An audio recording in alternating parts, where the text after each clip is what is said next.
COPD এটা একটা term. সেটাই প্রত্যেকটা লেটারের সাথে একটা একটা করে লেটার মানে টার্ম জড়িত আছে। যেমন ধরুন, C for chronic, O for obstructive, P for pulmonary, D for disease. মানে একটা ক্রনিক অবস্ট্রাকটিভ পালমোনারি ডিজিজ। তো এই নামগুলো যদি একটু আমরা ভালো করে বুঝি, তাহলে ক্রনিক ডিজিজ মানে এটি একটি ক্রনিক রোগ, মানে যেটা অ্যাকিউট নয়, মানে সঙ্গে সঙ্গে পেশেন্টের হলো সেরকম নয়, বেশ কিছুদিন ধরে এই রোগটা হতে থাকে এবং এর চিকিৎসাও লম্বা চলে।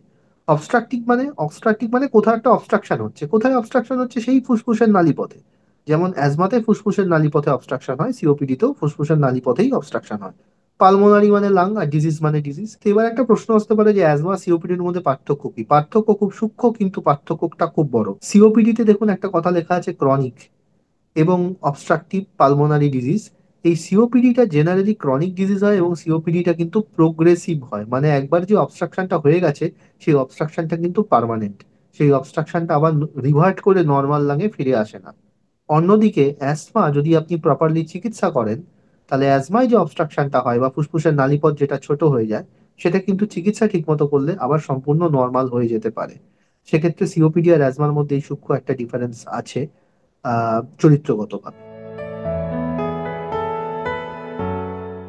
সিওপিডির যেটা সব থেকে প্রমাণিত রিস্ক ফ্যাক্টর সেটা হচ্ছে স্মোকিং।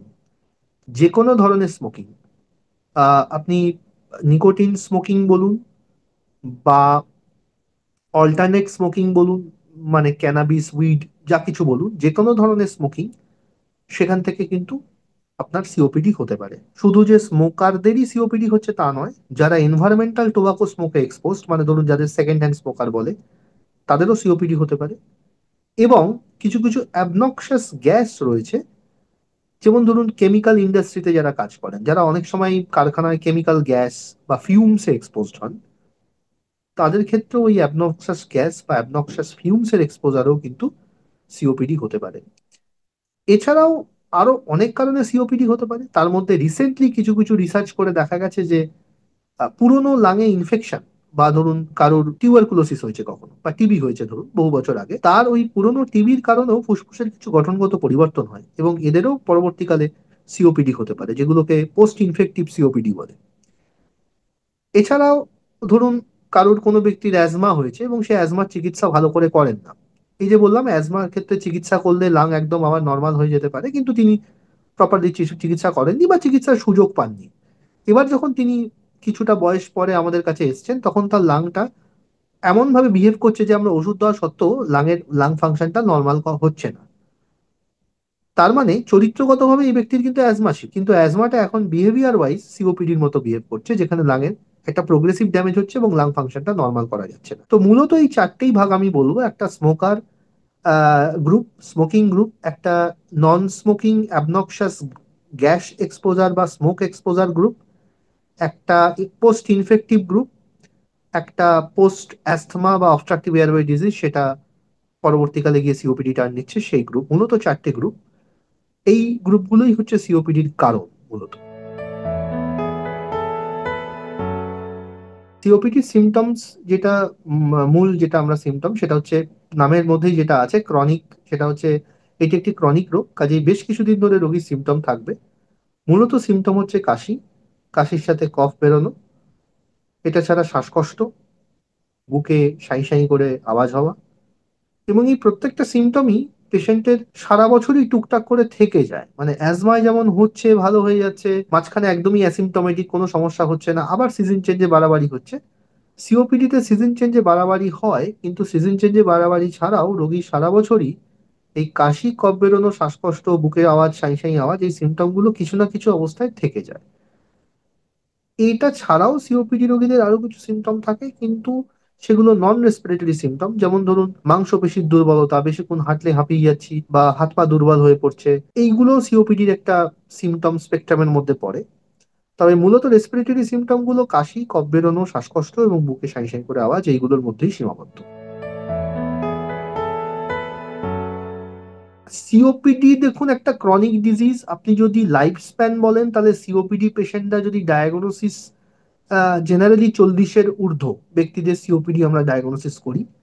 40-এর কমে সিওপিডি রেয়ার হয় না বলবো না, তবে রেয়ার। 40-এর উপরেই সিওপিডি বেশি হয়।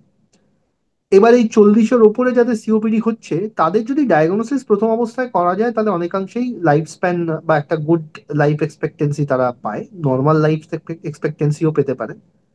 কিন্তু অনেক পেশেন্ট আছেন যাদের ক্ষেত্রে সিওপিডিটা বেশ অ্যাডভান্স স্টেজে ধরা পড়ে, বা যাদের অলরেডি একবার রেসপিরেটরি ফেলিওর হয়ে গেছে, বা যারা অলরেডি অক্সিজেনে রয়েছেন, তাদের ক্ষেত্রে লাইফ এক্সপেক্টেন্সি কিছুটা প্রেডিক্ট করা যায় না। অনেকাংশেই লাইফ এক্সপেক্টেন্সি কম থাকে। তবে অ্যাজ সাচ কোনো টাইম লিমিট করে আমি সিওপিডির লাইফ এক্সপেক্টেন্সিটা বলা যায় না। মানে একজন ব্যক্তি 5 বছর বাঁচবেন ডায়াগনোসিসের পরে, নাকি 10 বছর বাঁচবেন, এটা ইন্ডিভিজুয়াল টু ইন্ডিভিজুয়াল ভ্যারি করে এবং তার ডিজিজ সিভিয়ারিটির উপরেই অনেকটা ডিপেন্ড করে। মূলত 3 ধরনের ট্রিটমেন্ট। প্রথম ট্রিটমেন্ট হচ্ছে ধূমপান বন্ধ করতে হবে। তাই সেটা হচ্ছে খুব ইম্পর্টেন্ট, কারণ ধূমপানের জন্যই সিওপিডি হচ্ছে। কাজেই আপনি যদি সিওপিডির ট্রিটমেন্ট রত অবস্থাতেও ধূমপান করেন, তাহলে ট্রিটমেন্ট কার্যকর হবে না এবং ক্ষতি হবে। সেক্ষেত্রে ধূমপান বন্ধ প্রাথমিক চিকিৎসা। যাদের অ্যাবনক্সাস গ্যাস ডাস্ট এক্সপোজারের জন্য সিওপিডি হচ্ছে, তাদের সেখান থেকে দূরে আসা, এটা একটা প্রথম চিকিৎসার পার্ট। 2 নম্বর হচ্ছে সিওপিডি সিমটমের চিকিৎসা। সিমটমের চিকিৎসা মূলত ইনহেলারের মাধ্যমেই হয়। বিভিন্ন ধরনের ইনহেলার বিভিন্ন স্টেজের সিওপিডিতে চিকিৎসায় কাজে লাগে। তো সেগুলো একাডেমিক ডিসকাশন, সেগুলো আমি যাচ্ছি না। তবে সিমটমেটিক চিকিৎসার জন্য ইনহেলার দিতে হবে। এবং ভবিষ্যতে যাতে সিওপিডির বাড়াবাড়িটা না হয়, তার জন্য ভ্যাকসিন বা টিকা, নিউমোনিয়ার টিকা, ইনফ্লুয়েঞ্জার টিকা, আরো কিছু টিকা রেকমেন্ডেশন আছে সিওপিডি পেশেন্টদের ক্ষেত্রে, সেগুলো একাডেমিক ডিসকাশন। কিন্তু মূলত সাধারণ লোকের জন্য নিউমোনিয়া এবং ইনফ্লুয়েঞ্জার টিকা অবশ্যই নেওয়া দরকার সিওপিডি পেশেন্টদের ক্ষেত্রে। কাজে চিকিৎসার 3টে পার্ট। একটা হচ্ছে যেটা আমাদের ইমিডিয়েটলি করতে হবে, সেটা হচ্ছে ধূমপান বন্ধ। 2 নম্বর হচ্ছে সিমটমেটিক চিকিৎসা, মানে শ্বাসকষ্ট হচ্ছে, কাশি হচ্ছে, কফ বের হচ্ছে, তার চিকিৎসা করা। এবং থার্ড হচ্ছে যাতে আমার ভবিষ্যতে আর বারবার সম্ভাবনা এই ফ্লেয়ার আপটা না হয় বা এক্সাজারবেশন না হয়, তার জন্য ভ্যাকসিন নেওয়া এবং নিয়মিত ডাক্তারের পরামর্শ। এটাও দেখুন, এরকম এক্স্যাক্ট কিছু নেই।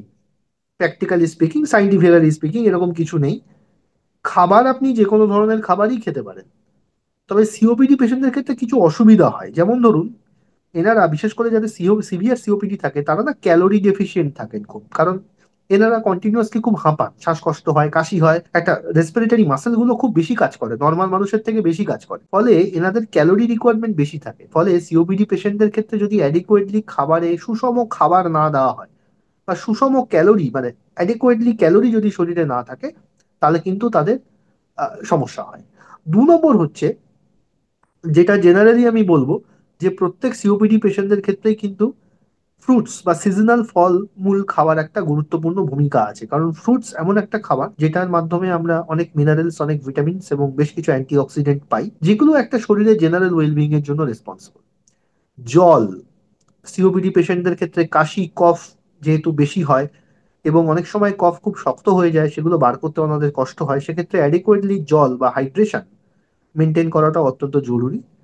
এছাড়া কোনো বিশেষ খাবার যে খাওয়ার দরকার আছে তা নয়। ক্যালোরি রিচ ডায়েট অনেক ক্ষেত্রে আমরা প্রেফার করি সিওপিডি পেশেন্টদের, যাদের ক্ষেত্রে খুব শারীরিকভাবে যারা খুব দুর্বল বা যাদের বডি মাস ইন্ডেক্স খুব কম, তাদের ক্ষেত্রে।